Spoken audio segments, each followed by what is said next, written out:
The silence came first.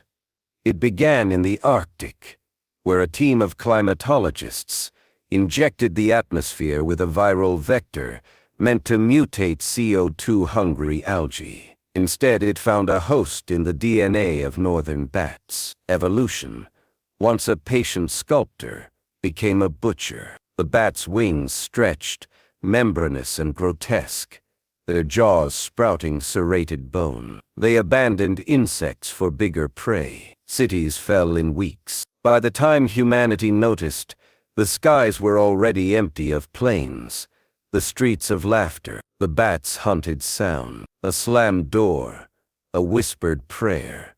Anything above 20 decibels drew swarms that stripped flesh from bone. Survivors learned to walk on ash, to scream into their fists. They carved out caravans in the ruins of highways, where rusted cars became coffins and cradles. But silence is a fragile god. The bats adapted. They learned to track heartbeats through concrete, to taste fear in the sweat that dripped down necks. Some whispered they were no longer animals, but a reckoning, a cure that became a predator, punishing mankind for the sin of trying to fix what it had broken. This is not a story about saving the world. It's about what grows in the cracks of a broken one. A virologist who sees her failure in every mutated wingbeat. A man who traded his voice for survival, only to find it again in the weight of a child who shouldn't exist. And the choice that binds them, whether to smother the last sparks of noise, or let them burn, loud and bright and doomed. Above it all, the bats circle, waiting, learning, hungry. Chapter 1. The highway stretched like a scar across the earth, its cracked asphalt bleached bone white under a sun that seemed to press down with the weight of a dead world. Rusted skeletons of cars littered the road, their hollow frames choked by weeds that clawed through windows. Kiren walked at the edge of the caravan, his boots scuffing ash, where paint had long since peeled from the highway lines. Silence was a second skin here. Even the wind felt muted, as if the air itself feared waking the things that nested in the skeletal overpasses. He kept his eyes on the horizon, where the remains of a city hunched under a haze of perpetual dusk. They'd skirted its edges for days, following the fractured path of the highway. Cities were tombs now. The bats had seen to that. They roosted in skyscrapers, their leathery wings blotting out the sun when they swarmed. Their jaws evolved to split steel. Sound drew them, a cough, a whisper, the scrape of a boot.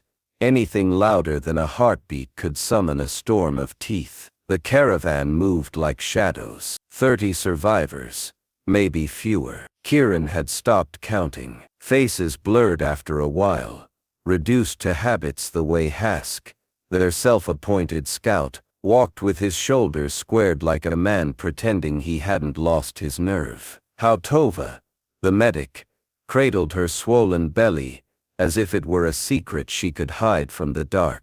They communicated in gestures, a language of necessity. A flick of fingers meant danger. A closed fist, hold position. Survival had stripped them of everything but the primal grammar of fear. Kiren's hands itched for the weight of a wrench, the grip of something solid. He'd been an engineer once before the world fell to screeching hordes. Now he carried a spear tipped with salvaged rebar, its shaft notched with kills he tried not to remember. His sister's face flickered at the edges of his thoughts, her laughter, sharp and bright, swallowed by the thunder of wings. Run louder, she'd signed to him, a joke as the first bat dove. He hadn't. He'd frozen, and by the time he moved, her blood was already in his mouth. A hand brushed his arm. He flinched, spear half raised, before he registered Saela's steady gaze. Her eyes were the color of storm clouds,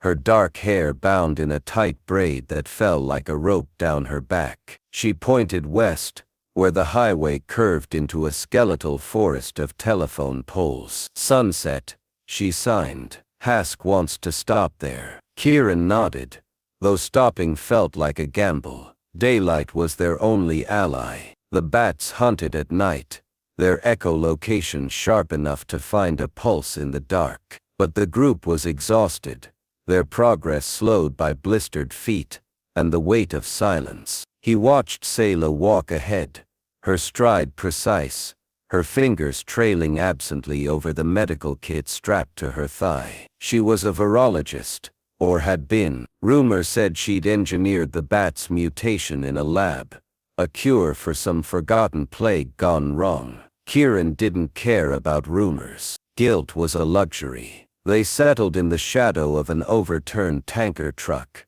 its metal belly split open like a gutted animal. The group fanned out, scavenging silently. A child pried a license plate from the dirt, tracing the embossed letters with grimy fingers. Kiren crouched beside a skeletal sedan, prying its gas cap loose with his knife. Fuel was gold. Even stale fumes could ignite a trap. A muffled cry cut the air. He froze, knife hovering. The sound had been soft human. A gasp stifled into a whimper. Across the wreckage, Tova slumped against a tire, her face contorted, her hands clawed at her belly, her breaths shallow and rapid. The medic's lips moved soundlessly, forming a word.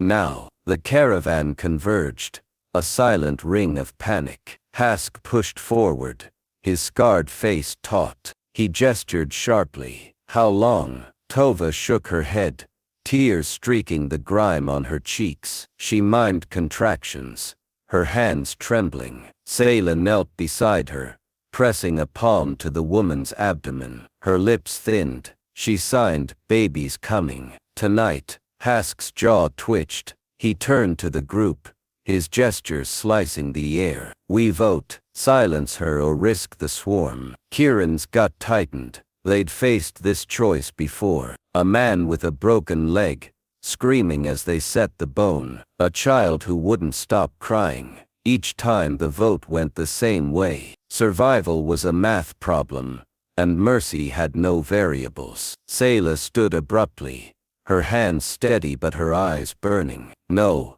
Hask glared. "You'd kill us all for one life. We're not executioners," she signed. "There's another way." "How?" Hask's gestures were brutal. "You'll stitch her mouth shut." Kiren watched Saela's throat move as she swallowed. Her fingers hesitated, then formed a word he hadn't seen in years. "Shelter. Soundproof it." Laughter flickered in Hask's eyes, cold and mirthless. "With what?" She turned to Kiren, her gaze locking onto his. "The tanker. We can line it with insulation, seal the gaps." He stiffened. The truck's hollow shell could work maybe, if they stripped seats, stuffed the walls with debris, but it would take hours. Daylight was already fading, the sun bleeding orange across the highway. "You're wasting time," Hask signed. "We do this now, or we die screaming." Saela didn't look away from Kiren. "You know I'm right." He saw his sister's face again,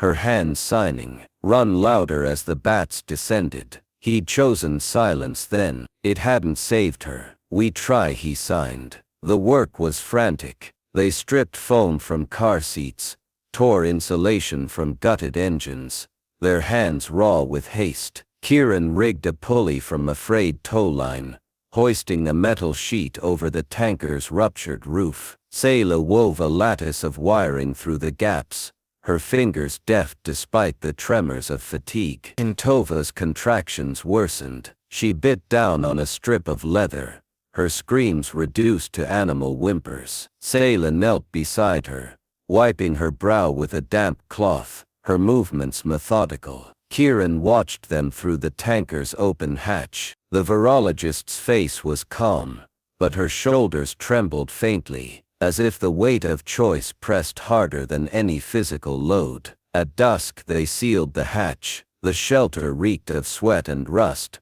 but it was airtight. Saela pressed her palm to the metal wall, her head bowed. Kiren lingered at the entrance, his spear propped against the tanker. "You don't get to decide whose life matters," she'd signed to Hask earlier. The words lingered in the air like smoke. He wondered when he'd stop deciding anything. Survival had become a reflex, a series of motions as mechanical as the engines he'd once repaired. But Saela moved with purpose, even when it hurt, even when it was foolish. A shadow passed overhead, a single bat, circling, and Kiren's grip tightened on his spear. The creature banked, its grotesque face tilted toward the tanker, as if sensing the heartbeat within. He stepped forward, blocking its line of sight, and raised his weapon. The bat screeched, a sound like glass shattering. It dove. Chapter 2.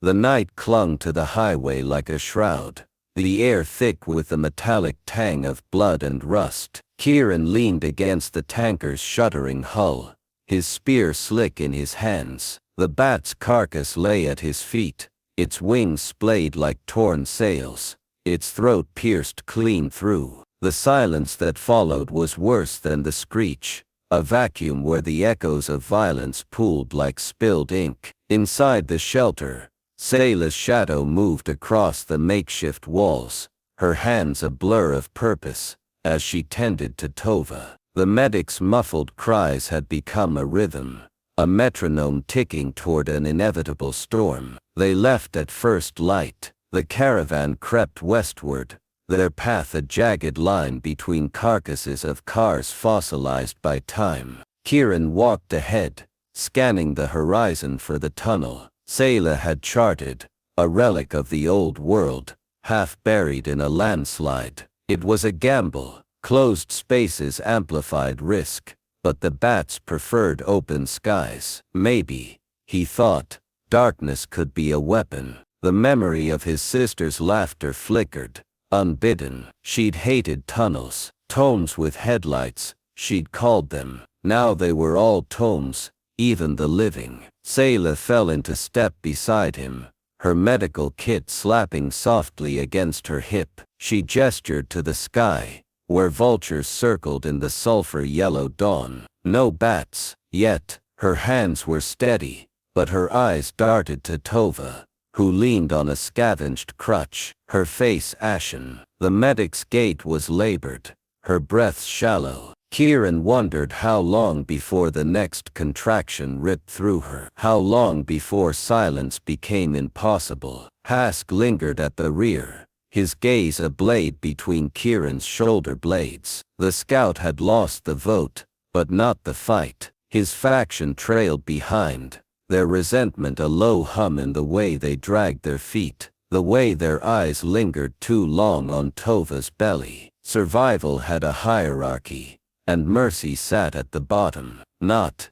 The tunnel mouth yawned black and toothless, its entrance choked with boulders. Kiren pried a rusted service door ajar, the hinges screaming into the void. The sound hung in the air, a discordant note. Saela froze, her head tilted as if listening for the distant rustle of wings. Nothing. Yet, inside the darkness was absolute. Kiren struck a chemical torch, a relic from Saela's lab, its green glow painting their faces ghostly. The tunnel stretched into oblivion, its walls studded with fractures where roots clawed through concrete. The group fanned out, scavenging silence. A child peeled lichen from the walls, stuffing it into a sack for kindling. Another pried copper wiring from a dead light panel, the metal shrieks muffled under rags. Kiren worked methodically, his engineer's mind mapping the space. He rigged tripwires from salvaged cables, strung them low across the entrance, each wire connected to a pendulum of scrap metal, a silent alarm. Saela crouched nearby, grinding bioluminescent fungus into a paste. She smeared it on the walls in jagged streaks, the glow a cold substitute for light. Distraction, she signed when she caught him staring. Their eyes are sensitive. He nodded, but his throat tightened. The fungus pulsed like a heartbeat, a beacon in the dark, or a dinner bell. Tova collapsed an hour later. Her crutch clattered against the tracks, the sound a gunshot in the hush. Saela lunged, catching her before she hit the ground. The medic's face contorted, her lips peeling back in a silent scream. Saela's hands flew, contractions 5 minutes apart. Hask materialized from the shadows, his torchlight carving his face into a mask of bone and ash. "Leave her," he signed, "before she kills us all." Kiren stepped between them, his spear a line in the sand. The torchlight wavered, casting their silhouettes giants on the walls. For a heartbeat, the tunnel felt like a grave, the air stale with the weight of unsaid things. Then Hask spat, the gesture vulgar, and melted back into the dark. They built the birthing chamber in a service alcove, its walls lined with mattresses torn from abandoned train cars. Saela draped a tarp overhead, stitching the seams with suture thread from her kit. Kiren watched her work, her fingers precise even as the torchlight trembled. She moved as if the world could be bent to order, as if science and will might yet carve a sliver of hope from the dark. He envied that. When the first bat struck the tripwire, the pendulum's clang was muffled,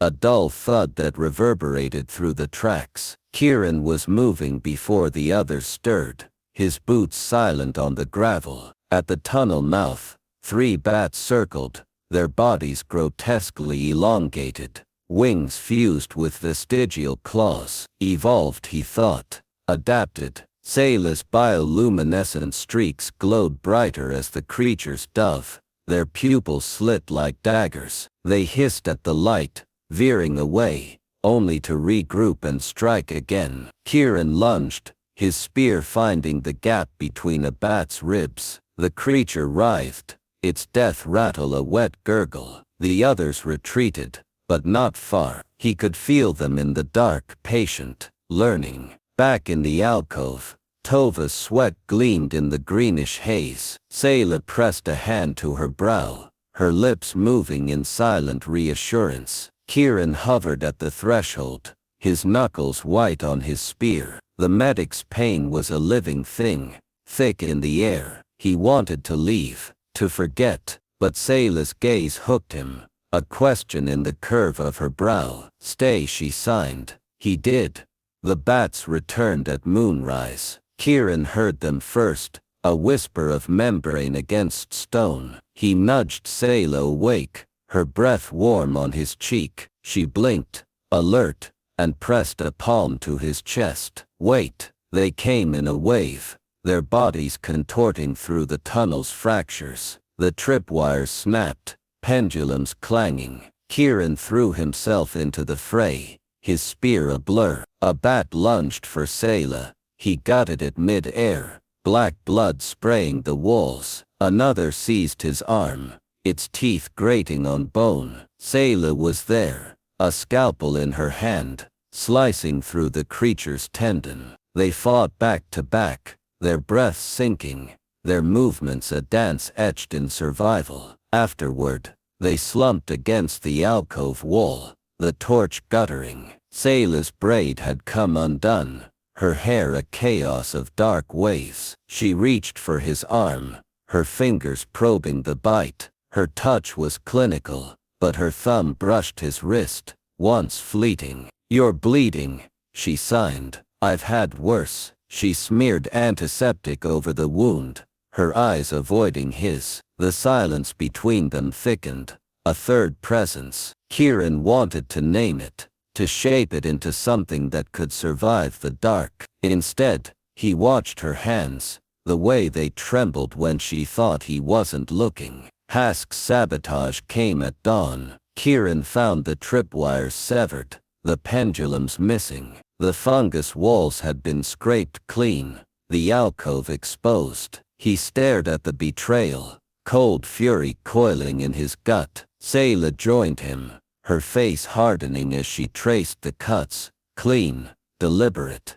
"We need to move her," she signed. Now. Tova couldn't walk. They fashioned a stretcher from seatbelts and poles, their hands brushing as they worked. The medic's breaths were ragged, her fingers clutching Saela's sleeve. "Hurry," she mouthed, They fled deeper into the tunnel, the group splintering. Hask's faction vanished, their absence a verdict. The remaining few followed, their eyes hollow with fear. Kiren led them to a maintenance shaft, its ladder rung slick with moss. Above ground, the highway twisted into a skeletal bridge, its guardrails long since devoured by rust. The bats found them by midday. They descended in a helix, their shrieks piercing the sky. Kiren shoved the stretcher into a derelict bus, its windows boarded. Saela clambered in after, her kit spilling bandages. Tova's scream tore through the air, raw, primal. Saela clamped a hand over her mouth, the sound dying into a whimper. Outside, Kiren fought. He fought like his sister had begged him to, loud and reckless. He drove his spear through throats, eyes, the soft underbelly of wings. The bats kept coming, a tide of teeth and rage. A shadow loomed, Hask his face a rictus of triumph. He raised a rock, aiming for the bus's roof. For the greater good, his eyes said. Kiren's spear took him in the chest. The scout crumpled, his blood pooling black. The bats swarmed his corpse, a frenzy of feeding. Kiren stumbled back, his hands slick. The world narrowed to the bus, to Saela's silhouette through the cracked windshield. Her hands were red, her face a mask of grief. Tova lay still, her child cradled in Saela's arms. A boy, silent, his eyes wide and unblinking. The bats scattered, repelled by some unseen frequency. The child's lips parted, a soundless cry rippled the air. Kiren felt it in his teeth. Chapter 3. The bridge groaned under their feet, its rusted bones trembling as the bats seethed above. Kiren clutched Soul against his chest, the infant's weight impossibly light, his silence heavier than the spear strapped to Kiren's back. The child's cry still hummed in the air, a vibration that prickled the skin like static before a storm. Behind them, the survivors huddled in the corpse of a school bus, its yellow paint blistered to gray. Saela crouched beside Tova's body, her fingers lingering on the medic's cold wrist. She had wrapped the woman in a tarp, a shroud of pragmatism, but her hands betrayed her, shaking as they tucked a lock of Tova's hair beneath the folds. Guilt, Kiren thought, has a texture. It felt like the grit beneath his nails after burying his sister. He turned away, his gaze snagging on the horizon. The bats swirled in a maelstrom, their wings churning the ash-laden sky. They were waiting, learning. Soul's ultrasonic cry had scattered them momentarily, but the horde's retreat was a coiled spring, a breath held too long. Kiren pressed his palm to the infant's back, feeling the flutter of his lungs. Alive, for now. Saela joined him at the shattered windshield, her shoulder brushing his. She nodded toward the bridge's end, where the highway fractured into a maze of overpasses. There, she signed, the bat-free zone. Rumor had festered for months about a stronghold nestled in a mountain's throat, a place where electromagnetic fields scrambled the creature's senses. Kiren didn't believe in rumors. He believed in steel, in wire, in the math of survival. But Saela's eyes were lit with a fevered hope, the kind that either saves or incinerates. She reached for Soul. Kiren hesitated, the infant's warmth seeping into his ribs. For 3 days, the child had slept against his heartbeat, a paradox, fragility as a weapon. Saela's fingers grazed his, deliberate. I need to examine him, she signed. His vocal cords, they're evolving. We're all evolving, he almost replied. Instead, he let her take the child. The river came at dusk. What once might have been a tributary was now a sludge of sewage and chemical runoff, its surface iridescent with rot. The bridge's underbelly dripped rust into the water,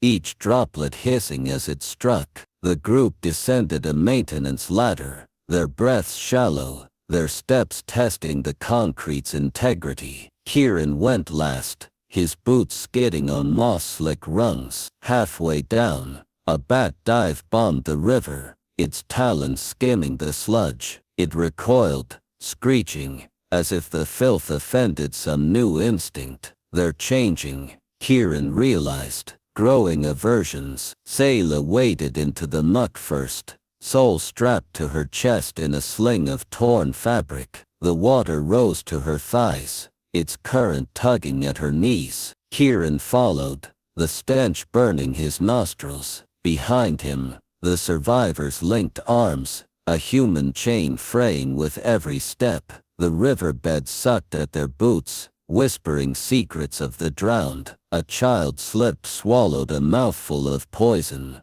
and retched silently. Saela turned, her free hand steadying the boy's chin. She pried a syringe from her kit, injected him with something clear and cruel. Antidote, she signed, though her eyes said guess. Kiren's jaw tightened. He hated the river, the way it mirrored the sky, both endless, both hungry. His sister had loved swimming. She'd float on her back in the quarry, her laughter echoing off the cliffs. "You're missing the point," she'd say when he refused to join. "You can't outrun the things that scare you." He wondered if the bats feared anything, if their evolution had carved room for dread. A tremor in the water. He froze, grip tightening on his spear. The sludge rippled, then bulged. A bat erupted from the filth, its wings clogged with algae, jaws unhinging. Kiren lunged,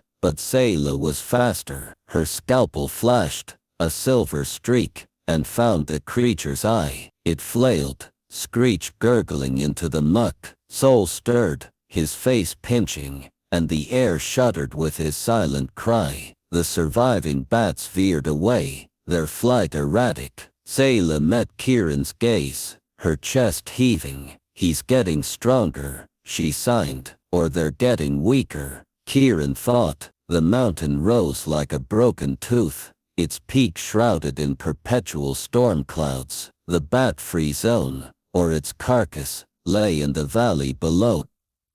A derelict power plant, its towers clawing at the sky. Fences sagged under vines, turbines lay gutted, their blades strewn like skeletal fingers. Kiren's hope curdled. This wasn't a sanctuary, it was a tomb with better PR. Hask's faction found them at the tree line. 5 men, their faces wrapped in scarves, their eyes hollow with hunger. They carried knives, not spears, quiet weapons for quiet murders. Their leader, a gaunt figure with Hask's watch strapped to his wrist, stepped forward. "Give us the child," he signed. "We'll trade him to the bats. Buy time." Saela shifted soul against her, her lips peeling back in a silent snarl. Kiren stepped in front of them, his spear a promise. The men circled, boots crunching frost. Behind him, the survivors pressed together, a wall of trembling flesh. The first attacker died quickly, his throat slid on Kiren's blade. The second lunged for Saela. She broke his nose with her elbow, the crack muffled by the wind. Soul's cry surged, ultrasonic, and the remaining men stumbled, clutching their ears. Blood trickled from their nostrils. The sound Kiren realized. It's a weapon. Saela stared at the bodies, her face pale. "We're becoming what we hate." Her hands trembled. "No," Kiren signed. "We're surviving." But the words felt thin, a shield made of paper. The power plant's control room stank of ozone and rat droppings. Saela laid Soul on a desk strewn with moth-eaten blueprints, her hands mapping his tiny frame with a stethoscope. The infant cooed, a soundless vibration that made the dust dance.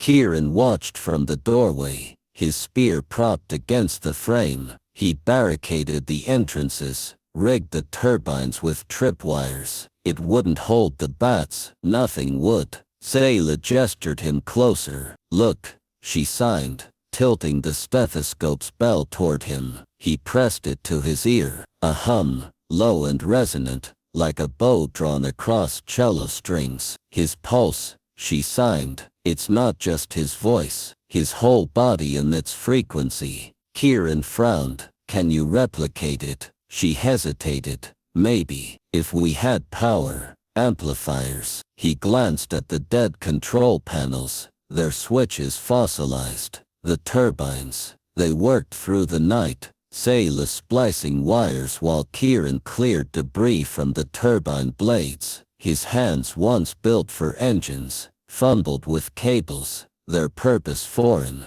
Saela's fingers flew, a language he couldn't parse. At dawn she connected the last wire to a car battery scavenged from the river. The turbines creaked, groaned, then spun, a faltering whir. Soul's cry surged through the speakers. Distorted, monstrous, the glass in the control room shattered. Outside the bats screamed. The swarm descended at noon, thousands of them, a black tide blotting out the sun. Their wings churned the air into a howling void. Kiren stood on the roof, Soul strapped to his chest, the wind tearing at his clothes. Saela crouched beside the jury-rigged amplifier, her hand on the switch. Now she signed. He nodded. The sound hit like a fist. Soul's cry, magnified, ripped through the swarm. Bats spiraled, their bodies bursting mid-air, raining gore. Kiren staggered, blood trickling from his ears. Saela's nose bled, her hands wide on the controls. The survivors huddled below, their mouths open in silent screams. A bat broke through, its jaws snapping. Kiren drove his spear into its chest, but another seized his arm. Pain lanced through him, bright and hot. Soul's cry faltered. Saela lunged, scalpel in hand. She stabbed the bat's throat, her scream soundless, furious. The creature fell, dragging her with it. Kiren caught her wrist, hauling her back, their faces inches apart, breath mingling. The world collapsing to this, her eyes wild with fear and hope, his hands bloody and sure. The amplifier exploded. Silence. The remaining bats fled, their wings ragged. The survivors emerged, their faces upturned,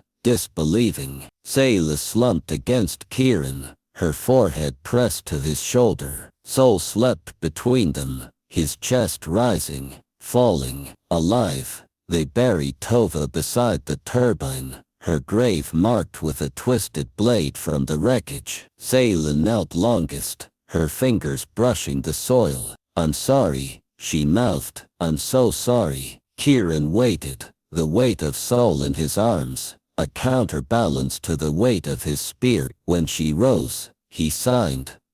"What now?" She touched the infant's cheek. "We rebuild. Here." He glanced at the survivors, a ragtag army of the maimed and the lost, already scavenging the plant for scrap. "They'll need a leader," he signed. "They have one," she replied, her gaze steady on his. The mountain's shadow stretched toward them, the storm clouds parting. A sliver of sunlight cut through, gilding the dead turbines, the blood-stained earth. It wasn't hope, not yet. But it was a beginning. Saela's fingers found his, tentative. He didn't pull away. Somewhere, a bird sang, a raw broken sound. They both turned, but it was gone.